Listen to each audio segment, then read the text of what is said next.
Yang pertama kepada para jemaah yang ingin berkorban hari ini dan juga dari tempat-tempat yang melakukan pemotongan hewan korban untuk melaporkan ke kami. Nah, jadi biar ternaknya itu yang mau dipotong nanti dalam keadaan sehat dan tempatnya juga melaporkan kepada kami, nanti pada waktu selesai dipotong bisa kami datangi, daging yang mau diedarkan juga kami periksa sehingga daging itu aman dan layak konsumsi untuk diberikan kepada masyarakat. Dalam kondisi asuh. Dalam kondisi asuh, aman, sehat, utuh dan halal. Iya, ini kan karena momennya Idul Adha itu kan momen ibadah. Maka hendaknya masyarakat yang mau udhiyah, yang mau berkorban diperhatikan betul bagaimana syarat sahnya daripada hewan kurban, pelaksanaannya, pembagiannya dan seterusnya. Sehingga di sana betul-betul ibadahnya itu memenuhi daripada syarat dan rukun sehingga diterima oleh Allah Subhanahu wa taala. Kemudian di sana mulai dari pembagian dan lain sebagainya ini juga memperhatikan lingkungan gitu ya. Sehingga di sana ada kebaikan-kebaikan di mana ketika kurban, ketika ibadah ada kebaikan yang diambil di sana, bukan malah menimbulkan masalah gitu. Itu kira-kira Mas Dodi.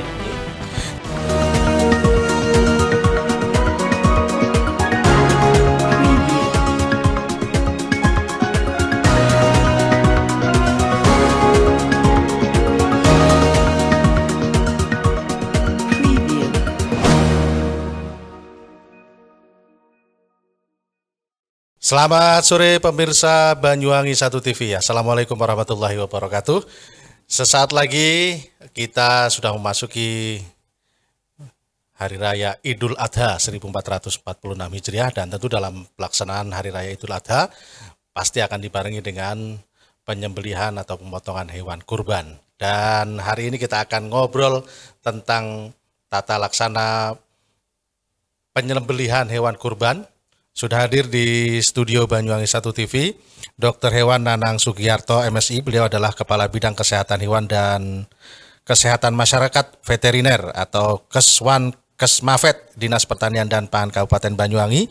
Dan juga Bapak Muhammad Maksum Sobih, beliau adalah Ketua Komisi Fatwa Majelis Ulama Indonesia Kabupaten Banyuwangi. Selamat sore Pak Dr. Nanang. Selamat sore, Assalamualaikum. Waalaikumsalam. Bagaimana kabar Dok? Alhamdulillah sehat. Mas Didi sehat ya? Alhamdulillah walafiat. Barakallah. Dan kita sapa dulu Pak Muhammad Maksum Sobih. Selamat sore, Assalamualaikum Gus. Waalaikumsalam warahmatullahi wabarakatuh. Selamat sore. Alhamdulillah. Bagaimana kabar hari ini Gus? Alhamdulillah sehat Mas Ded. Ini lama nggak ketemu. Wah, tambah cakep aja Mas Ded ini. Baik pemirsa, kita akan ngobrol ini tentang bagaimana ketersediaan hewan yang untuk dikurban di Kabupaten Banyuwangi dan bagaimana pengawasan serta lain-lainnya. Kita akan tanyakan langsung kepada Dokter Hewan Nanang Sugiyarto. Dok, kalau menjelang Hari Raya Idul Adha biasanya kan banyak masyarakat ini tentu akan membeli, mengkonsumsi hewan kurban, baik sapi maupun kambing. Ketersediaan stok hewan kurban di Kabupaten Banyuwangi, Dok. Terima kasih Mas Dedi. Hari ini memang sebentar lagi ada mendekati Hari Raya Idul Adha dan Banyuwangi memang kita juga sudah siap untuk berbenah hari ini. Artinya kita persiapan untuk menyambut kedatangan Hari Raya ini. Untuk ketersediaan stok kita, Banyuwangi kan secara populasi kita adalah penyuplai untuk wilayah Jawa Timur maupun Jawa maupun luar Jawa. Itu secara umum. Jadi ketersediaan kita sangat cukup kalau melihat data kita di Kabupaten Banyuwangi. Karena sesuai dengan syariat Islam kan ketersediaan adalah hewan kurban adalah jantan sesuai dengan syariat Islam. Nah, kalau kita berbicara stok hari ini kita masih punya ketersediaan stok untuk sapi itu sekitar data kami ada 2.765 ekor. Itu ketersediaan stok kita untuk Kabupaten Banyuwangi. Terus kemudian kambing itu ada 13.800-an. Sedangkan untuk domba kita ada sekitar 12.400-an. Nah, ini yang ketersediaan stok kita di Kabupaten Banyuwangi. Kalau kita berkaca di tahun 2024 kemarin, kebutuhan di Banyuwangi itu rata-rata untuk sapi itu masih hanya 1.800-an. Ya, jadi kalau kita hitung secara minusnya kita masih stok surplus sekitar 2.000-an. Nah, kalau kambing domba, kambing kemarin hampir 9.700. Nah, masih ada surplus sekitar 3.000-an. Terus kemudian domba kita hanya 3.900. Memang Kabupaten Banyuwangi tidak begitu banyak yang untuk penyembelihan hewan domba. Ada sekitar 3.900 kemarin. Dan kesediaan stok kita juga lumayan 12.400. Dan ini kita banyak menyuplai ke luar kabupaten. Ke mana saja biasanya kita nyuplai? Ya, untuk sapi hari ini yang sudah banyak mengajukan permohonan untuk surat keluar Kabupaten Banyuwangi rata-rata ke Jakarta dan Jawa Barat. Demikian dengan domba. Kalau kambing rata-rata lokal Jawa Timur yang paling banyak. Tapi kalau domba sama sapi kebanyakan ke Jakarta dan ke Jawa Barat. Artinya untuk pengiriman hewan ternak ini ke luar daerah itu memang harus ada izin dari Dinas Pertanian Pangan gitu. Ya, betul. Jadi itu untuk meyakinkan yang pertama bahwa ternak yang dikirim itu adalah dalam keadaan sehat. Nah, itu dulu konsepnya, harus ternak yang dikirim dalam keadaan sehat. Terus karena hari ini masih dalam kondisi darurat penyakit mulut dan kuku, ada syarat-syarat khusus yang harus dipenuhi oleh pelaku usaha agar ternaknya selama dilalu lintaskan tidak ikut menyebarkan penyakit mulut dan kuku. PMK. Betul, PMK. Jadi sebelum dikirim ke luar daerah, hewan-hewan ini harus dalam kondisi sehat, begitu ya? Harus kondisi sehat dan sudah dalam keadaan tervaksin. Tervaksin? Ya. Itu yang terpenting ini? Yang terpenting itu adalah surat nanti dicantumkan sebagai salah satu syarat untuk lalu lintas ternak keluar Kabupaten Banyuwangi. Balai karantina hewan begitu dok? Enggak. Kalau karantina kan hubungannya antar pulau. Oh, kalau ini masih dalam pengawasan dari Dinas Pertanian Kabupaten Banyu, dan kalau antar kabupaten itu tanggung jawab kami dari Dinas Pertanian dan Pangan. Kalau antar provinsi nanti kita bekerjasama dengan teman-teman dari Dinas Peternakan Provinsi Jawa Timur. Jadi tidak serta-merta sembarangan beli ternak di Banyuwangi untuk dibawa ke Jakarta seenaknya dibawa, bukan? Iya, bukan. Nah, kita harus memahami, kita harus sama-sama menjaga bahwa ternak yang dikirim keluar Kabupaten Banyuwangi dalam keadaan sehat, sehingga nanti konsumen atau masyarakat yang membeli ternak itu juga puas lah artinya bahwa ternak yang dibelinya itu sesuai dengan salah satunya syarat Islam adalah sehat.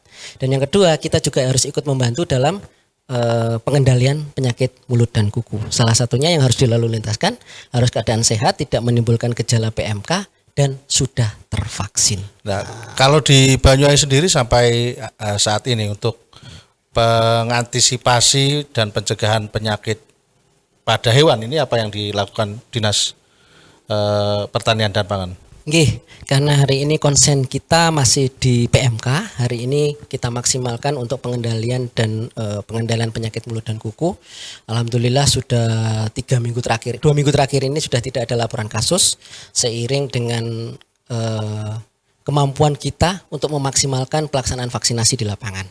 Karena petugas-petugas kita harus kita target, kalau kita berkaca di tahun 2024 realisasi vaksinasi kita hampir mencapai 70% dari total populasi yang rentan PMK. Artinya dari total populasi sapi 111.000, hampir 70.000 semuanya sudah tervaksin. Dari kambing domba sekitar 256.000, hampir sekitar 140.000 sampai 150.000 sudah tervaksin hari ini. Dan vaksin ini diberikan gratis secara gratis kepada masyarakat. Dan ini harus kita ulang 6 bulan dan 1 tahun sekali agar Indonesia, Banyuwangi, Jawa Timur semuanya bebas dari PMK. Dan sampai hari ini alhamdulillah belum ada temuan kasus. Alhamdulillah 2 minggu terakhir ini belum ada kasus, dan mulai kita intensifkan kemarin 2 bulan sebelum Hari Raya Idul Adha ini. Kemarin memang bulan Januari Februari memang sapi ini sempat ngedrop semuanya di bawah. Di pasaran pun juga hampir dikatakan tidak ada sapi. Masyarakat juga akhirnya tidak ada yang menjual sapi, dan masyarakat juga tidak ada yang membeli sapi. Kemudian dengan percepatan kita melakukan pengobatan, pengendalian, dan salah satunya adalah vaksinasi, kita perketat di pasar-pasar hewan meskipun kita tidak tutup, karena dampak sosial ekonominya kalau kita tutup juga cukup banyak, luar biasa sekali. Akhirnya tetap kita buka dengan meminimalisir dan memaksimalkan hewan-hewan yang masuk ke pasar hewan. Dan alhamdulillah terus kita awasi pasar hewan ini sampai sekarang kejadian PMK sudah mulai menurun. Oke, kita ke Komisi Fatwa MUI Kabupaten Banyuwangi. Gus Maksum, ini untuk hewan kurban, ini syaratnya menjadi hewan kurban itu seperti apa, Gus? Mungkin bisa dijelaskan. Untuk sapi bagaimana, untuk kambing bagaimana? Nggih, matur nuwun. Assalamualaikum warahmatullahi wabarakatuh. Tentu di dalam berkurban ini niatannya adalah ibadah. Nah, tentu ibadah itu ya ada beberapa hal yang harus diperhatikan. Di antaranya adalah pertama niat. Karena niat ini yang membedakan itu ibadah apa bukan gitu. Bisa jadi orang menyembelih kambing, bisa jadi akikoh ya, bisa jadi kurban atau udhiyah, atau bahkan bisa jadi yang lain. Nah, maka yang pertama adalah niat itu. Nah, kemudian apa yang disyaratkan menjadi sahnya daripada hewan kurban itu, ini juga harus diperhatikan. Karena kalau enggak nanti juga tidak memenuhi syarat gitu. Yang pertama adalah syarat hewan itu tentu adalah sehat. Ya. Sehat ini seperti yang disampaikan Pak Dokter tadi, ya. Jadi sehat ya, secara fisik, sehat secara lahiriah, dan tidak cacat, gitu. Tidak cacat. Nah, jadi kalau di dalam hukum fikih sendiri, hewan yang cacat itu tidak boleh. Misal cacat karena terputus ekornya ya, atau terputus namanya ini telinganya, ini tidak boleh karena di sana ada pengurangan daging ya, ini. Tetapi kalau yang cacat sifatnya tidak sampai menghilangkan daging, satu misal hanya seperti tanduknya pecah, itu tidak apa-apa. Nah, kemudian tidak boleh itu hewan yang matanya PC, kero, itu bahasa ini, matanya ini tidak boleh. Kemudian juga hewan yang sakit ini memang tidak boleh seperti anjuran dokter. Artinya bahwa di dalam syarat di mana diterimanya hewan kurban ini memang menjamin keselamatan daripada yang mengkonsumsi ya, ini adalah selamat ya. Nanti kalau berpenyakitan dapat hewan kurban malah jadi penyakit, ini kan juga jadi bahaya itu. Jadi itu hewannya dipastikan itu, kemudian disyaratkan tidak kurus. Tidak kurus banget ya. Harus bagus berarti ya. Iya, karena ya. orang mau beribadah ya harus bagus. Iya. Kalau bisa hewannya yang sehat, gemuk. Gemuk itu. Cuman di sana kurusnya ini yang tidak diperbolehkan kurus yang dimana kira-kira itu dagingnya ndak ada gitu. Jadi banyak tulangnya gitu. Tapi kalau hanya kurus yang dalam artian tidak gemuk banget, ini boleh-boleh saja. Kalau dari segi umur, sapi harus berumur berapa, kambing harus berumur berapa, gitu. Apa ada ketentuan diatur? Jadi itu kalau kita mengacu ke dalam fikih-fikih 4 madhab itu, saya kira itu hampir ittifaq ya, sama semuanya antara Imam Syafi'i, Maliki, Hambali dan lain sebagainya. Di sana disyaratkan kalau do'en, istilahnya do'en ini domba, dok ya, domba. Kalau domba ini di situ minimal umur 1 tahun ya, masuk ke umur 2 tahun. Ini minimal gitu.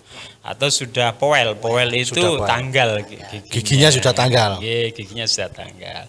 Kemudian kalau mais, istilah dalam kitab itu mais itu kambing kacang itu, atau orang bisa menyebut kambing wedhus Jawa. Wedhus Jawa gitu dok ya. Kalau wedhus Jawa itu di sana disampaikan mais itu 2 tahun. Masuk ke tahun ketiga. Atau sudah poel begitu. Atau sudah poel juga. Ya. Kemudian kalau lembu Mas Dedi ini 2 tahun juga, masuk tahun ke-3. Kemudian itu jamus ini kerbau itu ya, ini sama dengan sapi. Kemudian kalau unta, nah ini kalau di kita kan enggak ada. Ada di kebun binatang tapi enggak boleh itu dilindungi. Atau mau impor ke Arab gitu. Mau impor. Nah, ini ya biayanya impor mahal kan nanti. Nah ini kalau unta Mas Dedi disyaratkan di sana itu ittifaq ulama ini yang banyak ini usia 5 tahun masuk ke 6, tapi ada beberapa kaul yang mengatakan 4 masuk ke 5. Nah, ini unta. Tetapi jumhurul ulama ya ini lebih banyak ittifaq 5 masuk ke 6. Gitu kira-kira Mas Dedi. Ya, jadi hewan yang mau dibeli ini kan bagi masyarakat yang mau beli hewan kurban kan harus diperhatikan juga ini. Nah, dari segi umur, dari segi kesehatan, dari segi fisik badannya, begitu kan. Nah, kembali ke Dokter Nanang, Dok, ini kan hewan di Banyuwangi stoknya sudah sangat melimpah, bahkan surplus begitu ya.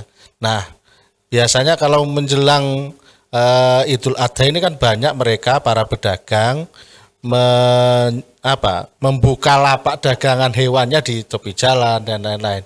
Nah, itu kalau dari segi pengawasan sendiri bagaimana, Dok? Bukan tidak mungkin kan hewannya didatangkan dari Bali, dari luar daerah Banyuwangi. Itu gimana ini, Dok? Nggih, matur suwun Mas Dedi. Jadi sesuai dengan yang kami kami sampaikan ke pihak kecamatan dan sebagainya, memang kita izinkan hari ini asalkan pelaku-pelaku usaha ini lapor dulu lah ke aparatur wilayah setempat, bisa ke desa atau kecamatan dan sebagainya.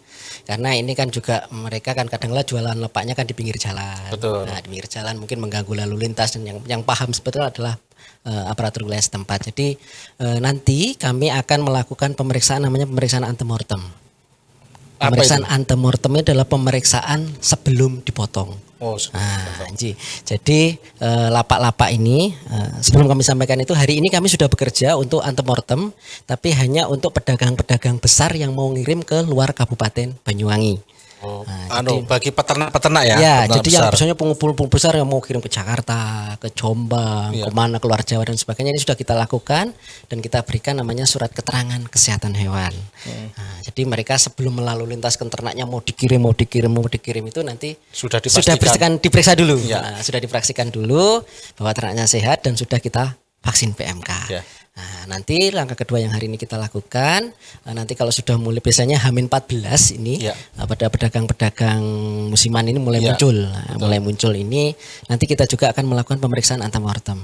Nah, jadi lapak-lapak pedagang nanti akan kita datangi, kita berikan saran, salah satunya adalah kandangnya harus seperti ini, terus kemudian disediakan kandang untuk kalau ada yang ditemukan hewan sakit, terus kemudian kita harus sediakan untuk semprot atau desinfektan. Nah, jadi kandangnya jangan hanya menjual ternak saja, ya mereka juga harus menjaga biar tidak bau, ternaknya harus keadaan sehat dan sebagainya. Nah, nanti obat-obatan bisa kita fasilitasi, mungkin obat-obatan untuk desinfektannya kita sediakan, kita bantu. Nanti peternakannya pedagang pelaku usaha ini hanya menyediakan alat semprotnya saja, mungkin yang semprotan yang kecil-kecil itu yang semprotan burung itu yang dipompa itu kan sederhana, ini disemprotkan 2 hari sekali dan sebagainya biar tidak bau, biar tidak menjaga kesehatan. Nanti tugas kita lakukan pemeriksaan antemortem, kita melibatkan teman-teman kita penanggung dokter hewan se-Kabupaten Banyuwangi. Ada kita kebetulan di Banyuwangi ada mahasiswa kedokteran hewan di Vikia Banyuwangi. Nah, ini kita libatkan semuanya untuk melakukan serentak pemeriksaan antemortem tersebut. Karena memang momennya bersamaan. Iya, bersamaan. Waktunya singkat begitu betul, ya. Jadi pedagang-pedagang selain sudah kita data, Pak Si A punya dagangan berapa ekor di sini. Ya.